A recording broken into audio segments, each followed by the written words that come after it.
Bismillahirrahmanirrahim. Assalamualaikum warahmatullahi wabarakatuh. Alhamdulillah, alhamdulillahilladzi an'ama alaina bi ni'matil imani wal islam. Wassalatu wassalamu ala asrafil anbiya'i wal mursalin wa ala alihi wa sahbihi ajmain. Amma ba'du. Hadirin beserta dewan juri yang kami hormati, pada kesempatan kali ini saya Muhammad Aksan Arafi dari SMP Negeri 102 Jakarta ingin menyampaikan pidato yang bertemakan seorang Sultan Muhammad Al-Fatih II, penakluk Konstantinopel.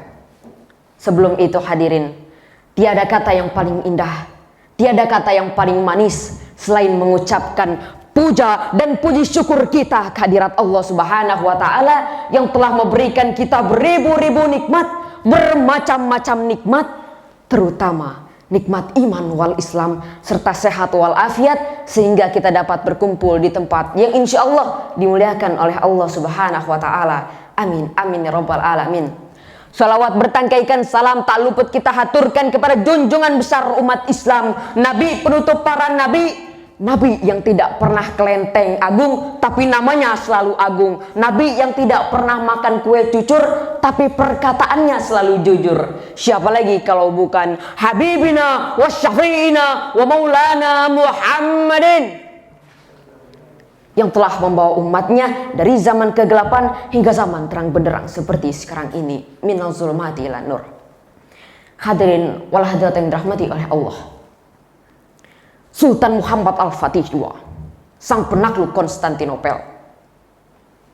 Sultan Muhammad Al-Fatih II merupakan sultan atau raja dari kerajaan Bani Utsmani.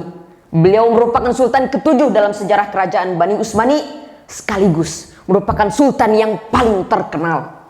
Mengapa ia paling terkenal? Karena ia mendapatkan gelar Al-Fatih yang melekat kepada dirinya, yang merupakan penakluk benteng Konstantinopel, benteng Romawi Timur yang sejak lama dinamba-dambakan oleh umat muslim untuk dihancurkan. Akhirnya seorang anak muda yang berusia 21 tahun membuktikan bahwa ia mampu menaklukkan benteng Konstantinopel. Selama 11 abad lamanya benteng Konstantinopel berdiri dan ingin dihancurkan oleh umat muslim. Seorang Sultan Muhammad Al-Fatih II yang kehebatannya sudah diprediksi oleh Muhammad SAW menorehkan tinta emas dalam kejayaan Islam. Hadirin wal hadirat yang dirahmati oleh Allah, sosok Sultan Muhammad Al-Fatih yang mempunyai jiwa kepemimpinan yang luar biasa dan mempunyai jiwa Al-Quran yang luar biasa, lain dan tidak bukan adalah berkat jasa dari gurunya.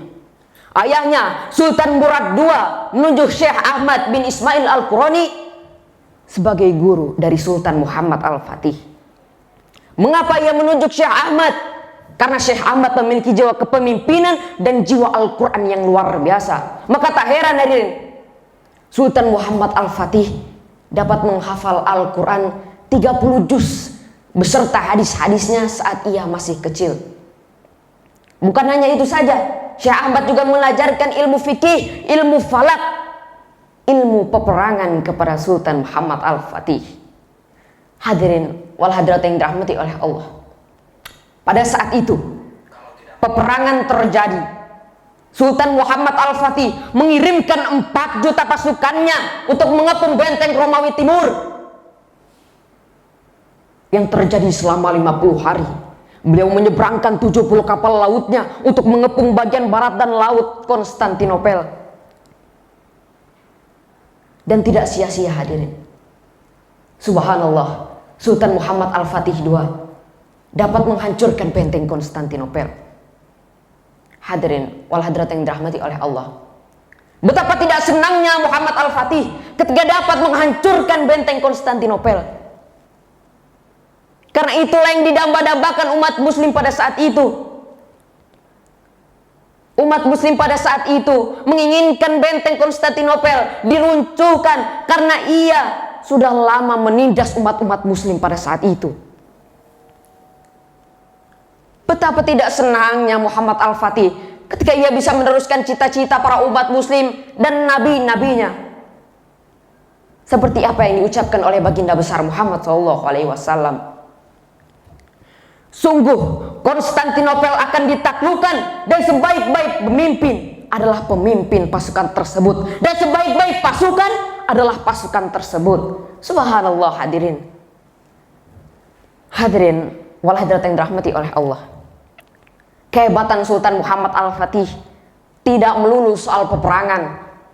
Sebagai seorang sultan, dia juga membangun jasa-jasanya untuk para Bani Utsmani. Ia mempunyai sebuah syair, yaitu diwan, sebuah perkumpulan syair yang ia buat sendiri.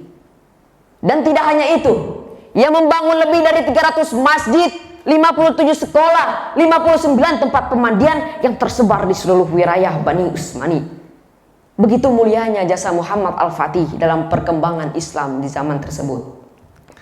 Hadirin wal hadirat yang dirahmati oleh Allah, Sultan Muhammad Al-Fatih yang kita kenal sebagai seorang pemuda, sebagai seorang inspirator, tokoh muslim yang sangat membanggakan, menorehkan tinta emas dalam kejayaan Islam. Sosok Sultan Muhammad Al-Fatih pada saat itu 866 Hijriah 1481 Masehi, Sultan Muhammad Al-Fatih hendak berjihad di jalan Allah Subhanahu wa taala. Ia mengajak para prajuritnya untuk berjahid di jalan Allah Subhanahu wa taala. Padahal pada saat itu Sultan Muhammad Al-Fatih sedang merasakan sakit yang amat terdalam. Tetapi dengan jiwa kepemimpinannya, ia tetap menjalankan kewajibannya. Ia terus melaksanakan tugasnya sebagai pemimpin, membawa pasukannya. Padahal saat itu di tengah-tengah perjalanan beliau merasakan sakit yang amat terdalam. Sampai akhirnya Sultan Muhammad Al-Fatih tidak dapat menahan rasa sakitnya. Akhirnya pasukan-pasukan Sultan Muhammad Al-Fatih memanggil dokter untuk segera mengobati Sultan Muhammad Al-Fatih. Namun sayangnya hadirin, 4 Rabiul Awal, Kamis 1481 Masehi, Sultan Muhammad Al-Fatih berpulang ke rahmatullah.